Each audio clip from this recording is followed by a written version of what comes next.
Hey guys, it's Lotus and welcome back to another video. Today, we're going to continue on with our read-along of Urha. Let's jump right into it.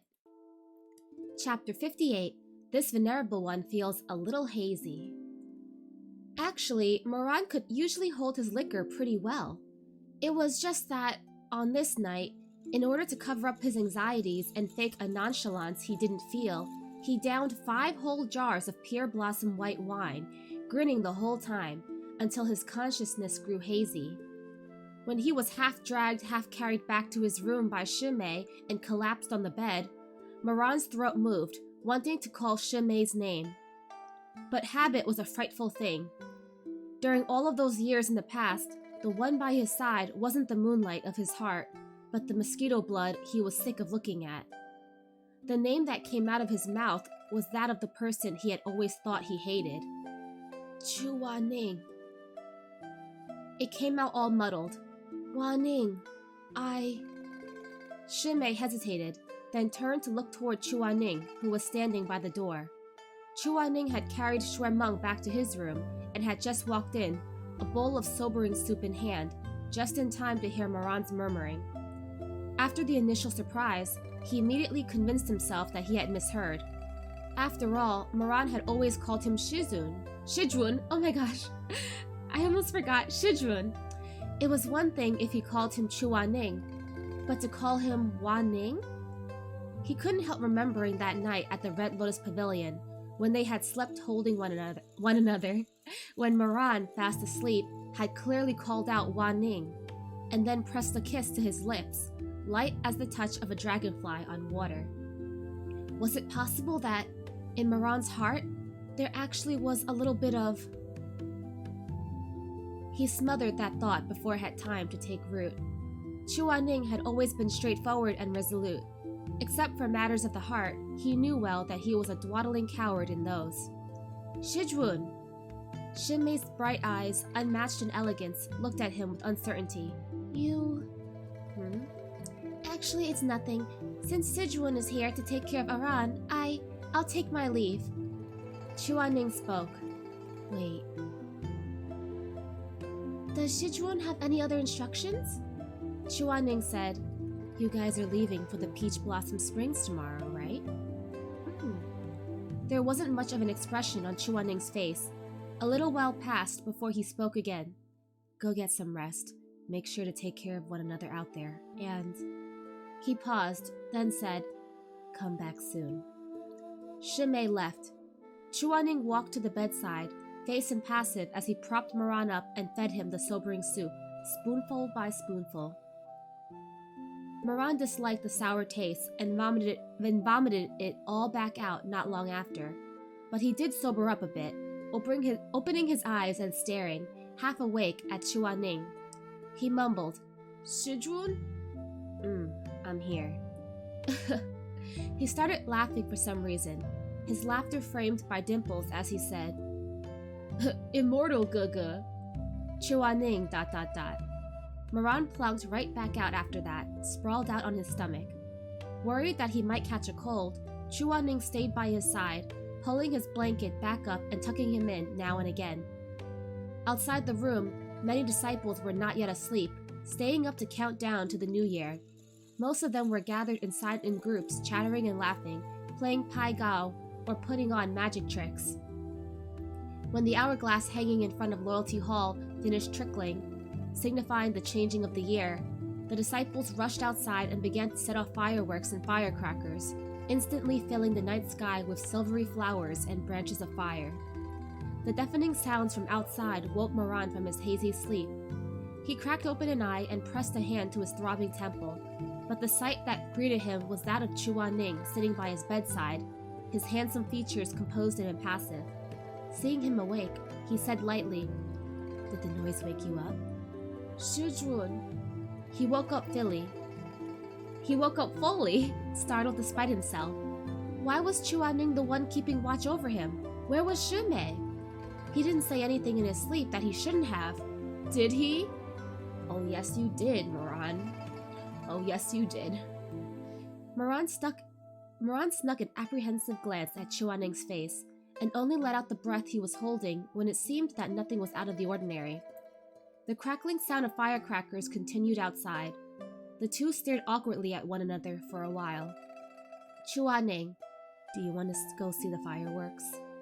Moran, where's Shimei? Said at practically the same time. Oof. It was already too late to take back anything. Moran's eyes opened wide, startled, and stared at him for a long while as if he didn't recognize him. A moment passed in silence, and then Chuaning got up nonchalantly to leave, turning at the door to say, "Everyone's celebrating the New Year, so he's probably not asleep yet. You should go look for him." It was only to be expected. He had such a terrible temper after all. Even if he summoned up all of his courage to ask him to go watch the fireworks together, of course he would be rejected. He shouldn't have asked. How humiliating. Oh, poor Shizun. Chuaning returned to the Red Rose Pavilion and sat by himself beneath the high tang tree that bloomed year-round. There, alone, with a cloak draped over his shoulders, he watched the brilliant flowers blooming across the night sky. In the distance, the disciple quarters were warmly lit, their cheerful laughter drifting over, but none of it had anything to do with him. He should have gotten used to this long ago, but for some reason, his chest felt all stuffy, maybe because seeing the merriment of others made it harder to return to his own solitude. Quietly, he watched the fireworks bloom. 1, 2, listened to the voices of people wishing each other a Happy New Year. 3, 5. Leaning against the tree, he closed his eyes, feeling a bit tired. He wasn't sure how long had passed, but he suddenly felt an intrusion into the barriers. His heart lurched, but he didn't dare open his eyes. He heard the sound of breathing, slightly winded, and those familiar footsteps, coming to a stop not far away. The young man's voice carried a hint of hesitation. Shizun. Chuaning, ... I'll be leaving tomorrow. ... It's gonna be quite a while before I can come back. ... Actually, there's nothing going on tonight, and we have to get up early tomorrow, so I think Shimei probably went to bed already. The sound of footsteps came nearer and stopped very close by. Moran said, "So, if you still want to, He opened his mouth, but the rest of the sentence was swallowed by the bang of an especially large burst of fireworks. Chuaning's eyelashes fluttered as he looked up. Backlit by the splendid river of stars in the night sky and the scattering of fire flowers like silvery frost, the handsome young man stood before him, pitying and a little bashful. ... Chuaning had always been prideful. He didn't care for company born out of pity, but right now, looking at him, the words of refusal suddenly wouldn't come out. Maybe the wine had gotten to him too. Chuaning felt a sting in his chest, but also a warmth. "Since you're already here, sit down with me." Then he added softly, "I will watch with you." He gazed up at the sky with an impassive expression, but the fingers hidden in his sleeves had curled up nervously. He didn't dare to look closely at the person beside him, fixing his eyes at the fireworks above instead, at the boundless night sky sprinkled with glittering brilliance. Chuaning asked quietly, "Has everyone been well these days?" Moran replied. "We became friends with a cute little Shidi. We mentioned it in a letter to Shizun before. How is Shizun's injury?" "It's nothing. Don't blame yourself." A firework burst in the sky, scattering resplendently. That night, fireworks and lanterns lit up the sky, firecrackers crackled non-stop, and the faint smell of smoke filled the snowy air. The two of them welcomed in the new year underneath the flowering tree. Chuaning was a man of few words, but Moran looked for things to chat about until he finally grew tired and fell asleep. Early the next morning, Moran woke up, still underneath the tree, with his head in Chuaning's lap and a hefty but soft fur cloak covering him. It was Chuaning's firefox cloak, smooth and exquisitely made. He was using Chuaning as a lap pillow! Oh, what a lucky dude! A little startled, Moran looked up to see Chuaning leaning against the trunk of the tree, deep in slumber. His long eyelashes drooped over his cheeks, quivering slightly with each breath like butterflies in the wind. Did they really just sleep under the tree like this? How did that even happen? With Chuaning's compulsive nature, He should have gone back to his room to sleep no matter how tired he was. How could he have been willing to settle for just carelessly resting under the tree like this? And this fur cloak. Did he cover him with it? Moran sat up, his ink-black hair a little disheveled. He stared, draped in Chuanning's cloak, a bit at a loss. He wasn't that drunk last night. Although some things were a bit blurry, he could more or less remember most of it. Even running here to the Red Lotus Pavilion of his own accord to welcome in the new year together with Chuanning was a sober, conscious choice. He had clearly hated this person, once, but when he heard him ask, "Do you want to go see the fireworks?" when he watched him turn around forlornly to leave with his head lowered, he had actually felt an ache in his heart. He had thought that they wouldn't see one another again for a long time anyway. He didn't really have much grievance toward him in this life, and Chuanning was so lonely, it was no big deal if he kept him company till the morning once in a while. And so he brazenly came over. Thinking back on it now, he felt like he really was too... Chuanning woke up before he could finish the thought. Moran stammered, Shizun! He rubbed his temple, his brows drawn slightly together from having just woken up. You haven't left yet? I just woke up. Lately, for some reason, every time he saw Chuanning's impassive face, that silver tongue of his tied itself into a knot. Moran was stock still for a moment before suddenly remembering that he was still wearing Chuanning's cloak. He hurriedly took it off and scrambled to wrap it around the other person instead. While draping the cloak over his shoulders, Moran noticed that although Chuanning wore several layers of clothing, it was still a bit thin without the cloak as the outer garment in all this snow. The thought made his movements even more frantic, and he ended up tying his own finger into the knot while trying to fasten the tassel cord. He was like, "Shizun, please, you're gonna catch a cold!" But at least he remembered that Chuanning catches colds easily. That's sweet of him, right? To panic and worry about Chuanning's health, even though he supposedly hates him. Moran, ... Chuanning glanced at him and reached out to untie it, saying, "I'll do it myself." "Okay."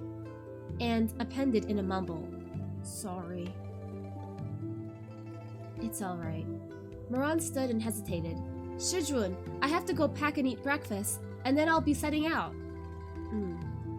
"Would you like to go get breakfast together?" Ha! He wanted to bite his tongue and die right there, right after saying that. The hell's wrong with him? What would he do that for?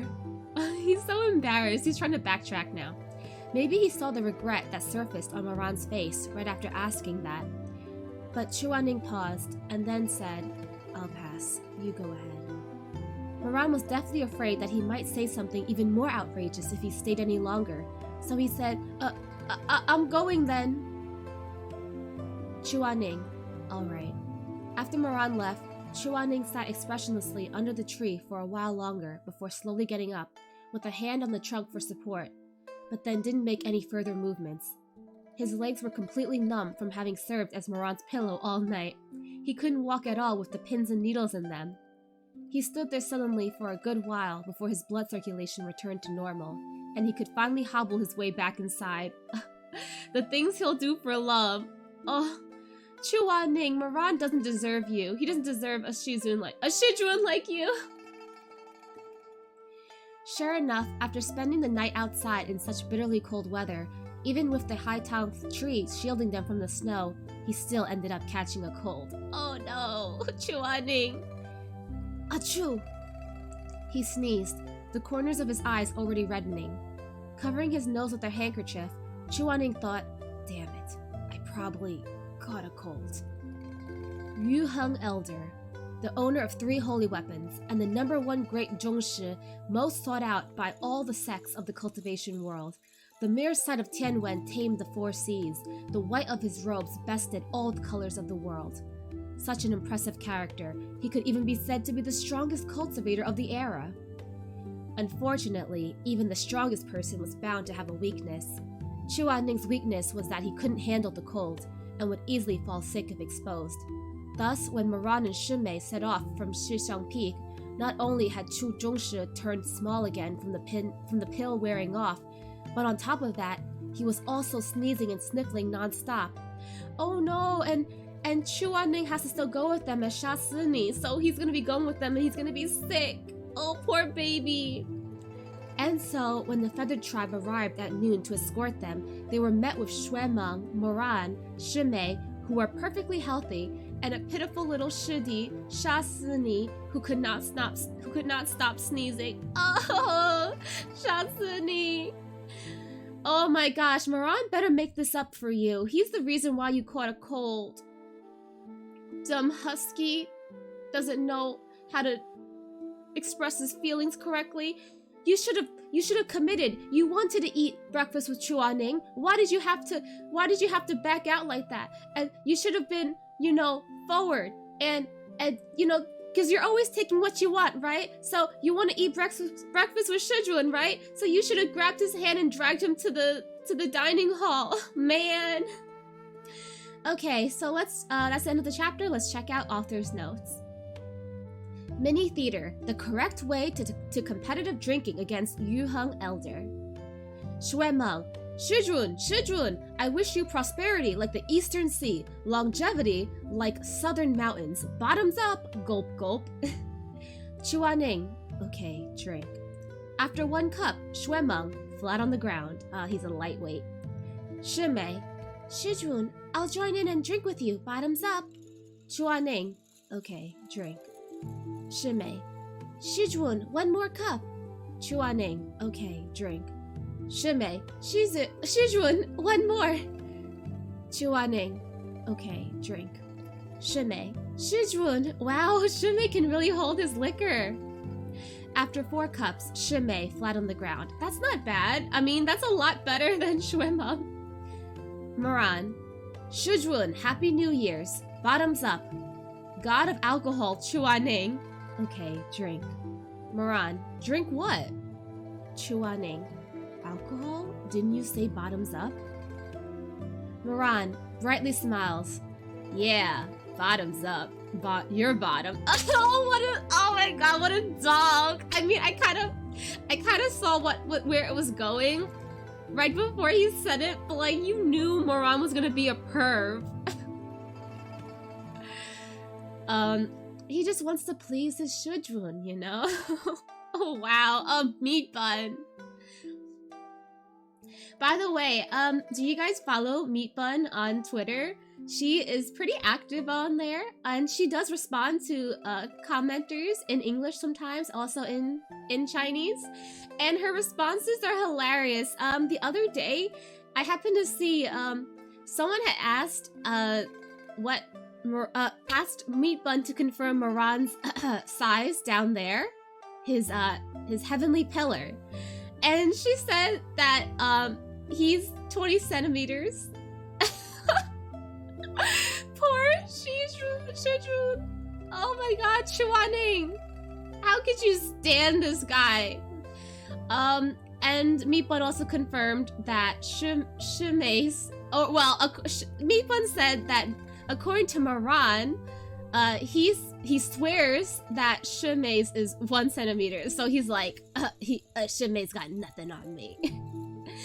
Also, she said all 3 of her gongs, the male love interest in all 3 of her novels, all have the same size. So there's no discourse about who has the largest or most powerful heavenly pillar. Everyone is equal among her male love interests in all her novels. So yeah, there's a little fun fact. I don't have the name of her account off the top of my head, but you could easily type in just Meatbun Twitter and I'm pretty sure you'll find it. So yeah, give her a follow. She's hilarious and she's so sweet. Like, she'll call you Baobei and stuff, and she's like the cutest human ever. So yeah, Meatbun, what I need. Okay, yeah, I got distracted, but like, the author is awesome, you know, honestly. I love when authors can interact with their fans like that. Okay, let's move on to the next chapter. Chapter 59, This Venerable One is Only So Simple. There was nothing for it. Even if the little Shidi couldn't stop sneezing, they still had to get going. The feathered tribe led them eastward. to a port on the Yangtze River. They summoned a self-navigating ferry and, with the barrier shielding the vessel, set off to sea. That night was the first time Moran got to spend time with Shinmei on an outing without Shizun around. But strangely, he didn't seem to feel as excited as he thought he would. Xuemeng and Sha Sini had already gone to bed. Moran lay alone on the deck, arms folded behind his head, looking up at the starry sky. Shinmei came out from the cabin with some of the dried fish they had bought from fishermen earlier and sat down next to Moran. The two of them nibbled idly at the snack while chatting. Aran, since we're going to the Peach Blossom Springs, we might not make it to the Spiritual Mountain competition. It doesn't matter much for me, but you and the young master are both so strong. Won't you regret it if you miss out on the chance to make a big debut? Moran turned his head with a smile. It doesn't matter. Stuff like reputation and whatnot are just words. But going to the Peach Blossom Springs and learning real, useful skills to protect those important to me, that's what's important. Shinmei's gaze seemed to smile, and he said gently, That you would think this way. Shizun would be so happy if he knew. And what about you? Are you happy? Of course I'm happy too. Waves crashed against the ferry, the wooden vessel rocking in the sea. Moran stared at Shinmei for a while from where he was lying on his side. He wanted to tease him a bit, but then didn't know what to say. In his eyes, Shinmei was pure and unattainable. Maybe it was because of this purity that he found it difficult to have any of the lewd thoughts he had towards Chuaning when faced with Shinmei. Or maybe he's not really sexually attracted to Shinmei, which is why he doesn't have those thoughts towards Shinmei. Moran, have you thought about that? Moran spaced out for a while. Shinmei noticed that he was being stared at. He turned, tucking the stray strands of hair blown by the sea breeze behind an ear, and smiled. What is it? Moran flushed and turned his head away. Oh, it's nothing. He was originally planning to use this outing as a chance to confess, carefully, to Shinmei. But every time the words were at his lips, he couldn't open his mouth. Confession. And then? Moran couldn't be rough or forceful toward this pure, gentle person. He was afraid of rejection, but even if his feelings were returned, he was afraid he wouldn't know how to act towards Shinmei. After all, he really did perform quite terribly during the short time they got to spend together in the last life. Other than that one moment of intimacy inside the ghost mistress's illusion, he never even kissed him. And for our dear readers and viewers, if you remember, it was actually Chuaning that Moran had shared some intimacy with inside the ghost mistress's illusion. So, he really hasn't got it on with Shinmei at all. And not to mention, after what happened in this lifetime, he couldn't even be sure if that person in the illusion back then was Shinmei or Chuaning anymore. Ah, so he's catching on. Okay, so he's not that dumb. Shinmei was still smiling. But you really do look like you want to say something to me, though. For an impulsive moment, Moran wanted to just poke heedlessly through the thin layer of paper on the window. But for some reason, a figure dressed in white, with a face that didn't like to smile, flashed suddenly through his mind. A figure that always kept to himself, that looked so lonely. All of a sudden, it was like his throat had closed off, and he couldn't speak anymore. Moran turned back to stare at the night sky full of stars. A while passed before he said quietly, Shinmei, you are really, really very important to me. I know, you're the same to me. Moran continued, Did you know? I had a nightmare once, and in it you weren't there anymore. I was so sad. Shinmei smiled. You're so silly sometimes. Moran, I'll definitely protect you. Okay, then I'll just have to thank my good Shudi first. Moran's heart caught, and he couldn't help saying, Shinmei asked in a soft voice, Was there something else you wanted to say? The ferry shook, and the sound of the waves seemed louder somehow. Shinmei looked at him quietly, as if waiting for him to say those last few words. But Moran closed his eyes. It's nothing. Why don't you go back inside and get some sleep? It's cold at night. ... Shinmei was quiet for a moment before he said, What about you? Moran was quite dim sometimes. I'm gonna watch the stars for a while longer. Feel the breeze on my face. Shinmei didn't move. It was a while before he smiled. Alright, then I'll go ahead. Don't stay up too late yourself. I have a feeling Shinmei knew what Moran was trying to say. Then he turned and left. Beneath the boundless sky, the ferry sailed through the sea. That guy lying on its deck had no idea what he had just missed. He was even a bit absent-minded as he tried to dig it out just what it was that he was really felt in the depths of his heart. He thought about it for a long time, but he was really dim-witted, and so, even by the time the morning sun painted the eastern skies a soft white, he still hadn't figured anything out.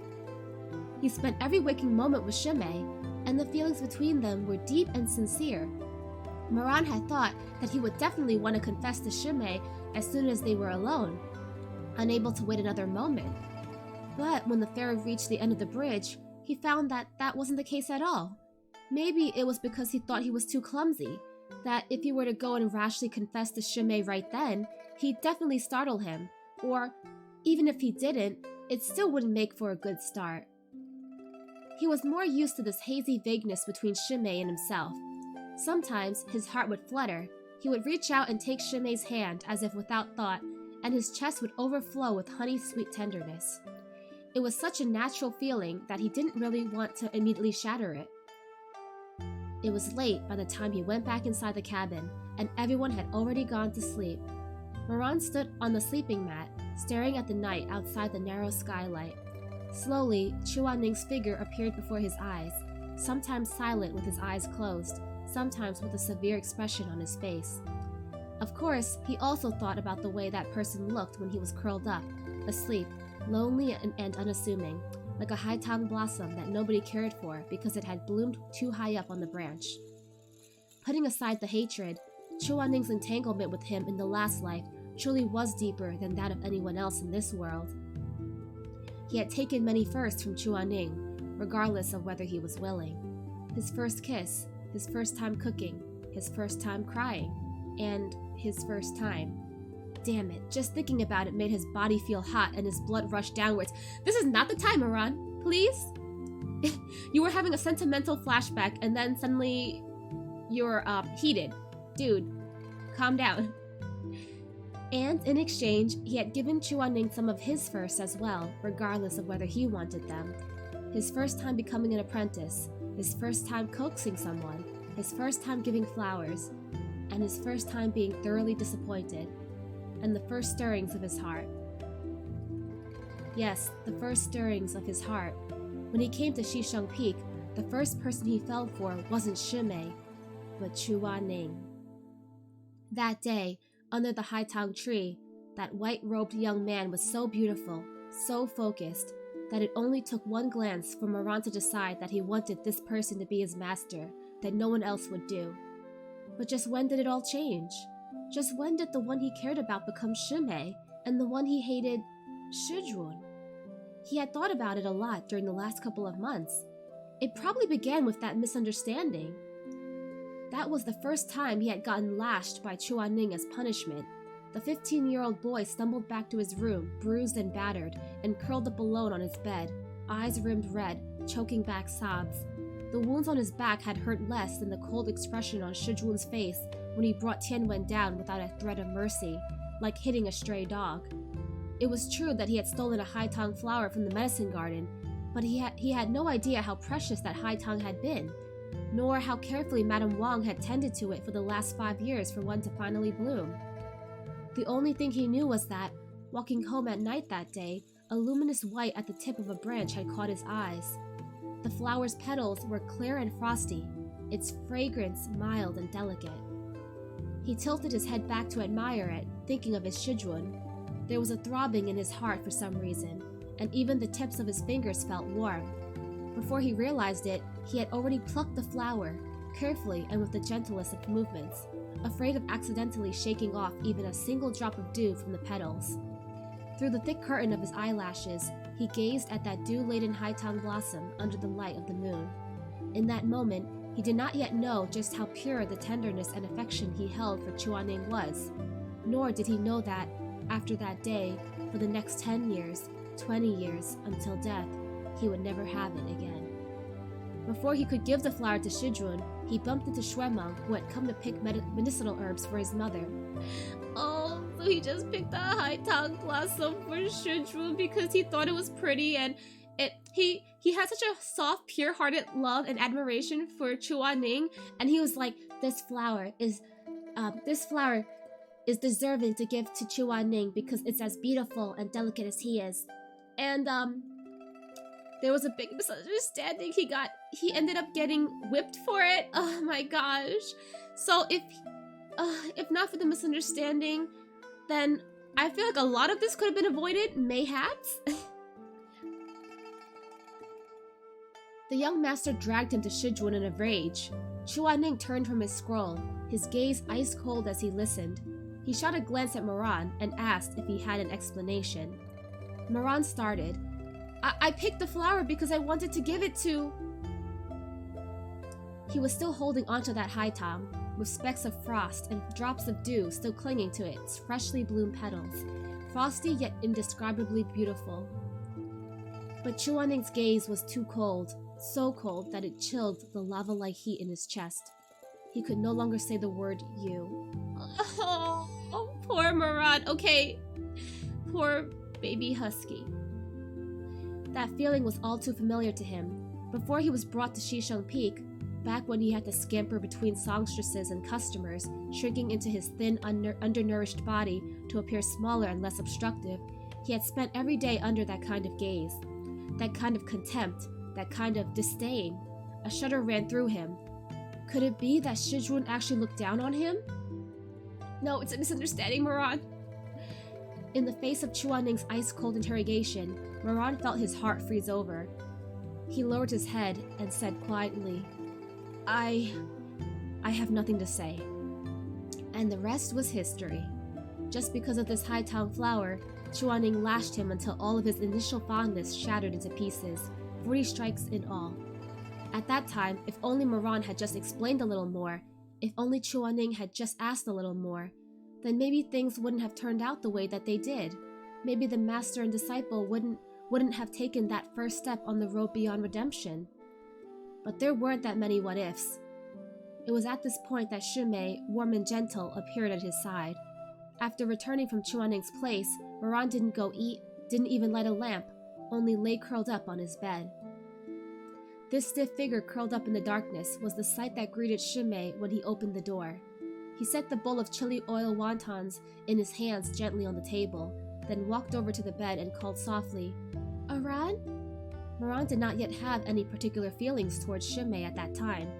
He didn't even turn around, still staring at the wall with red swollen eyes, and his voice was hoarse when he said, "Get out." "I brought you some." "I said, get out." "Aran, don't be like that." ... "Shizun has a bad temper, but it just takes a little getting used to. Come, get up and eat something."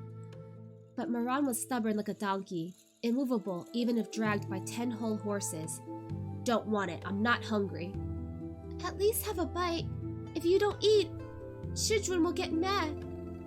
Moran shot up from bed before he could even finish the sentence, his watery eyes angry and indignant, quivering slightly beneath his lashes. Mad? What would he even be mad about? It's my body. How is it any of his business whether or not I eat? He doesn't even want me as a disciple anyway. I might as well just starve to death. Less hassle for him. He'll be happier that way. Shumei, ... He hadn't expected his words to touch on Moran's sore point like this, and was at a loss for a while, staring helplessly at the little shidi in front of him. A long moment passed. Moran pulled himself together and looked down, long hair covering half his face. Moran. "Sorry." Shumei couldn't see his face, only the subdued trembling of his shoulders and the veins on the back of his tightly clenched fists. But the 15-year-old boy was still too young after all. He tried to hold it in for a while, but couldn't in the end. Burying his face into his arms, he curled into himself and bawled miserably, voice rough and broken, hysterical and lost, pained and grief-stricken.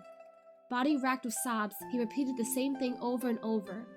"Oh, I only wanted to have a home. These 15 years, I I really only wanted a home. Why do you all look down on me? Why do you all look at me like that? Why? Why do you all look down on me? He cried for a long time, and Shinmei sat with him for a long time. When Moran had cried enough, Shinmei handed him a spotless handkerchief, then brought the bowl of now cold wontons over. Gently, he said, "Don't say silly things like starving to death anymore. You came to Shisheng Peak and apprenticed under Shizun, so you are now my shidi. I also lost my parents when I was young, so if you want, I'll be your family. Come now, eat something." ... I made these wontons. Even if you won't give Shizun any face, at least give me some, huh? Shinmei's lips curled into a small smile as he scooped up a plump, translucent wonton and held it to Moran's lips. "Try one." The rims of Moran's eyes were still red.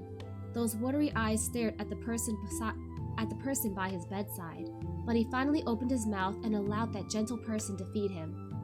Truth be told, that bowl of wontons had already gone cold and been soaked for too long, so it was no longer as good as it could have been.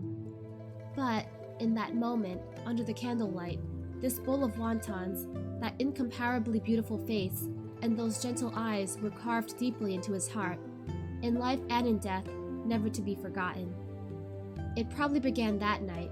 His hatred towards Shizun grew even deeper, and that was also when he became convinced that Shinmei was the most important person in his life.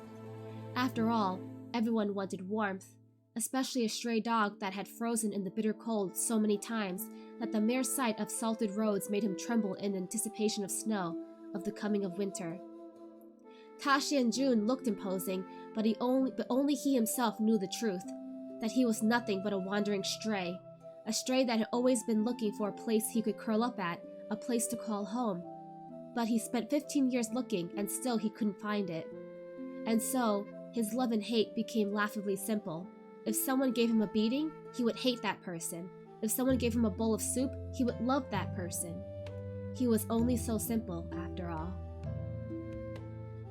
Okay, that's the end of chapter 59. Oh wow, okay, so we actually learned a lot in these past two chapters, so I forgot to summarize. Chapter 58, Moran was drunk after drinking some of the wine from the New Year's celebrations, and so he was brought back to his room by Shinmei, and surprisingly, instead of calling out Shinmei's name, he kept calling out Chuaning's name. So Shinmei let Chuaning tuck Moran back into bed, but Moran ends up waking up and sobering up and realizes that Chuaning is there, and there's a really awkward instance where Chuaning invites him to see fireworks. Moran's like, he doesn't know what to say, and so, of course, poor Shizun takes it as rejection and leaves looking despondent. And as we know, Moran does still have lingering feelings for Chuaning, so he does show back up in front of Chuaning's pavilion and says, "Well, I'm leaving tomorrow, so I guess I could spend the fireworks watching with you." And then, at least Chuaning didn't push him away this time. They got to watch the fireworks together, and they ended up falling asleep together, which I think was really sweet. Moran wakes up, and he's using the Yuheng Elder's lap as a lap pillow. How many people can brag about having that honor, right? He's embarrassed. He's like, how could Shizun even allow me to dare lie on his lap like this? But yeah, so... and then, you know, it's time for him to pack up and head off. But because Chuaning had took off his cloak to cover Moran while they were sleeping, Chuaning ended up getting a cold. So now he's going with the Feathered Tribe as Sha Si, sniffling and sneezing all the way. So I hope that his cold doesn't last too long, because I think Moran had mentioned that Shizun gets sickly really easily, and so I don't know how long his cold will last. So, but maybe we'll get to see them once they arrive at the Feathered Tribe. Maybe we'll get to see Sha Si being pampered by his Gugas by Shuemeng, Shinmei, and Moran. That would be really cute. That would be the only plus of having gotten sick, to be pampered by Moran, right? Okay, and then in chapter 59, we actually almost had a confession scene, but right before he could confess to Shinmei, Moran stopped himself, like he couldn't say it. I wonder why. I wonder why he couldn't declare his feelings to Shimei. Mayhaps it's because his heart really belongs to another. And then we get this whole sad flashback sequence that really explains the misunderstanding that happened between Moran and Chuaning, and how Moran had ended up like changing his affections from his Shizun to Shimei. So as we know, this misunderstanding was kind of dumb because like he just picked a high tang flower to give to Shizun because he thought it was pretty and he thought it would look great on Shizun. And then Shizun, who doesn't ask any questions, Chuaning, why did you have to slap him for that with Tianwen of all things? So of course he beat Moran up pretty bad. So that was weird, right? Like why did he get set off so much? And then, you know, Shimei just happened to be there at the right time. You know, he had the bowl of wontons, he had the right words, you know? And he showed Moran some kindness, and Moran realized, well, I don't want to be abandoned, and I feel like Shizun abandoned me. Like, I was just trying to do something nice for him, and he beat me up. He, like, looked at me with contempt. Like, I think he doesn't even want me as a disciple. So, I don't like him anymore. So, yeah, so that's how he ended up falling in love with Shimei, because Shimei was nice to him. So it's really interesting to see kind of, you know, we're starting to see how the misunderstanding had come about and how the flashbacks are helping us slowly unravel the relationships between everyone. Yeah, so this chapter was really insightful, and I hope that we continue to see more about, like, relationship-wise. Like, I hope we see a lot more flashbacks, and it couldn't have just been that one incident that caused Moran to completely hate his Shizun. I mean, also there's the incident where he begged Shizun to save Shimei and Chuaning couldn't, and so Moran also resented him for that as well. But there have to have been other events in between, right? So hopefully we get to see those in the coming chapters, but that is all for today. I hope you guys enjoyed, and I will see you guys next time. Bye-bye!